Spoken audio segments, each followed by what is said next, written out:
সোহেল তানভীরকে দেখে শিখি নাই, ন্যাচারাল আমার ছোটবেলায় থেকে এরকম হয়। পাকিস্তানের সাবেক তারকা পেসার সোহেল তানভীরের স্টাইলে বল করেন শিহাব হোসেন।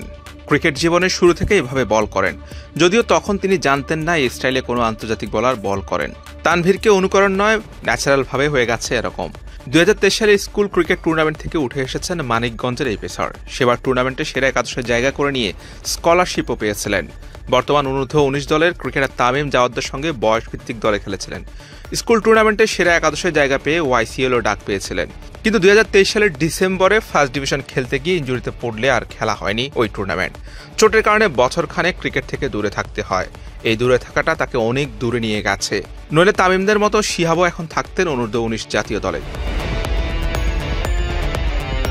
ইনজুরি থেকে মুক্তি পেয়ে আবারও ক্রিকেটে ফেরার লড়াইটা শুরু করেছেন। তার ধ্যান জ্ঞান সবকিছুই ক্রিকেটার হওয়া ছাড়া জীবনে কোনো আর অপশন নেই তার কাছে।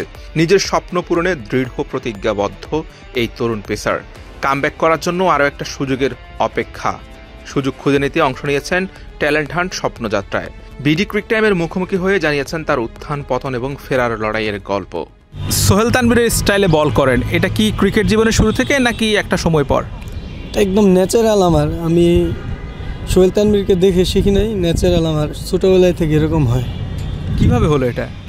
ছোটবেলায় যখন হাত ঘুরিয়ে বল করতাম, ন্যাচারাল হয়ে গেছে এটা। মানে আপনি কি চিনতেন সোহেল তানভীরকে? না, ওই সময় চিনতাম না তাকে। পরে কখন জেনেছেন এটা? ক্লাস 6-এ পড়ি, ওই সময় জানা হয়েছে। তার মানে কবে থেকে শুরু করছেন ক্রিকেট খেলাটা? ক্লাস 3 থেকে শুরু হয়েছে। তখনও পেস বোলিং করতেন?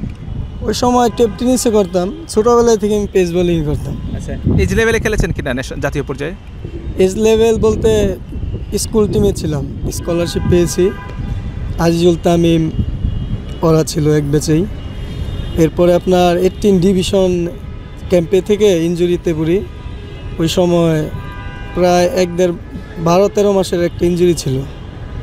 আচ্ছা, তামিমরা এখন জাতীয় দলের কাছাকাছি চলে গেছে, আপনি এখনও অনেক দূরে আছেন, একটু কি হতাশ কিনা? হতাশ না, কিন্তু ইনজুরিতে না পড়লে হয়তো ভালো করলে আমিও থাকতাম, প্রসেসেই ছিলাম। ওরা আছে, হয়তো আমি ভালো করলে ইনজুরি রিকভারি করতেছি, আমিও থাকবো ইনশাল্লাহ ভালো করলে হয়তো। এখন কোন পর্যায়ে আছেন, কোথায় খেলছেন বা কীভাবে প্র্যাকটিস করছেন? এখন আমার শোল্ডারে লাস্ট আবার সমস্যা হয়েছিল ফার্স্ট ডিভিশনের সময় ঢাকা লিগে। এরপরে থেকে রিহ্যাব সেশন করলাম, এখন সুস্থ আছি। এখন এই স্পোর্টসের আয়োজিত এখানে ট্রায়াল দিতে আসছি। আচ্ছা, কোচরা কি বলল আপনার বোলিং দেখে? সবাই অনেক ভালোই বলেছে। কোনো একটু ভুল ছিল বলে ওইগুলা বুঝিয়ে দিতেছে, আবার যেন আমরা কাজ করতে পারি একাডেমিতে এগুলো ভুল নিয়ে। সর্বোচ্চ গতি কত উঠলো আর এভারেজ কত? আমার এখনও জানা হয় নাই গতি কত উঠেছে। একটা বল মনে হয় খেয়াল করি নাই, তারপরও জানা হয় নাই। আচ্ছা, আপনার বোলিংয়ে স্ট্রেংথটা কোথায়? সুইং আছে, নতুন বলে পুরাতন বলেও কাটার মারতে পারি। আচ্ছা, আপনি আসলে কাকে দেখে অনুপ্রাণিত ক্রিকেটে? আমি ওইরকমভাবে কাউকে ফলো করি না, সবাইকে আর কি দেখি। বাংলাদেশ দলে আপনার প্রিয় পেসারকে? সবাই প্রিয় পেসার।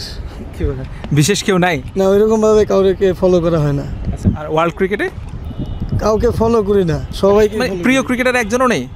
প্রিয় ক্রিকেটার তামিম ইকবাল ভাই। আচ্ছা, করেন পেস বল, প্রিয় ক্রিকেটার তামিম ইকবাল থেকে তামিম ভাইকে ভালো লাগে। আচ্ছা, ওকে। ফ্যামিলি থেকে কতটা সাপোর্ট পান? ফ্যামিলি থেকে সাপোর্ট করে সবাই। পড়ালেখার কি অবস্থা এখন? পড়ালেখা করি না। কতদূর করেছেন? ফার্স্ট ইয়ার পর্যন্ত। আচ্ছা, কেন পড়ালেখা ছেড়ে দিয়েছেন কেন? ক্রিকেটের জন্য?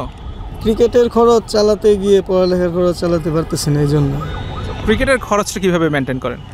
বাসায় থেকে দিতেছে, যেহেতু ইনজুরিতে ছিলাম অনেক দিন, নিজে তো কোনো টাকা ইনকাম করতে পারিনি, বাসায় থেকে দিছে। এটা একটা রিস্ক হয়ে গেল না যে ক্রিকেটের জন্য পড়ালেখা ছেড়ে দিলেন? যদি বাই চান্স ক্রিকেটার স্বপ্ন পূরণ না হয় তাহলে তো একটা রিস্ক না? অবশ্যই রিস্ক। ক্রিকেটেই ধ্যান জ্ঞান, এই জন্য একটা সাইড বাদ দিছে আর কি।